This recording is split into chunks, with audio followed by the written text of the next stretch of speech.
రమణాశ్రమ లేఖలు 23వ లేఖ గోపూజ జనవరి 16, 1946.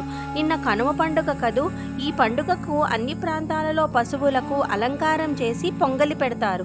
ఆశ్రమంలో కూడా నిన్న ఉదయం రకరకాల పిండి వంటలు వండి దండలుగా గుచ్చి మెడలో వేసి నందిని పూజించుటే కాక గోశాల ముందు ముగ్గులు పెట్టి గోవులన్నిటికీ స్నానం చేయించి గోపూజ చేశారు. లక్ష్మి ఆ గోవులకు రాణి కదా, ఆమె శోభను చూసి తీరాలి. నొసట పసుపు రాసి కుంకుమ పెట్టారు. ఎన్నో దండలు తెచ్చి మెళ్ళో వేశారు. అంతటితో తృప్తి చెందక పశువుల కాపరి తన ఇంట్లో సొంతంగా వండిన జంతికల దండ కూడా తీసుకువచ్చి లక్ష్మి మెడలో వేశారు. కామధేను వల్లే కన్నుల విందుగా నిల్చున్న ఆ లక్ష్మమ్మను చూస్తే సంతోషంతో నా మనసు ఉప్పొంగి కడుపు నిండినట్లు అనిపించింది.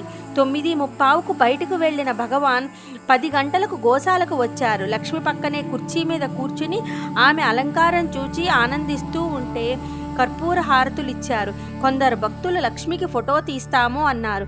భగవాన్ లేచి వచ్చి పక్కన నిలబడి ఎడమ చేత ఆమె శిరము ఒళ్ళు నిమురుతూ ఉండమ్మా ఉండు, సరిగ్గా ఉండు అని పలికేసరికి ఆమె కదలకు నిలిచింది. శ్రీరమణులు వామహస్తం ఆమె వీపున ఆనించి దక్షిణ హస్తంతో దండం పట్టుకొని టీవీగా నిలుచుంటే ఫోటోగ్రాఫర్లు 2, 3 ఫోటోలు తీశారు. ఆ దృశ్యం చూచి తీరాలి సుమా. శ్రీవారు తమ అమృత హస్తంతో ఆమె నోటికి పళ్ళు గారెలు అందిస్తూ ఉంటే మరొక ఫోటో తీశారు. నీవిక్కడికి వచ్చినప్పుడు అవన్నీ చూడవచ్చును. ఈ దృశ్యం అంత మనోహరంగా ఉంది. ఏటేటా ఈ గోపూజ జరుగుతూనే ఉంది గాని ఈ 7 భక్తులు లక్ష్మమ్మకు ఫోటో తీస్తామనటం వల్ల భగవానులు ఆమె పక్కన నిలిచి మాకీ దివ్య దర్శనాన్ని ఇచ్చారు.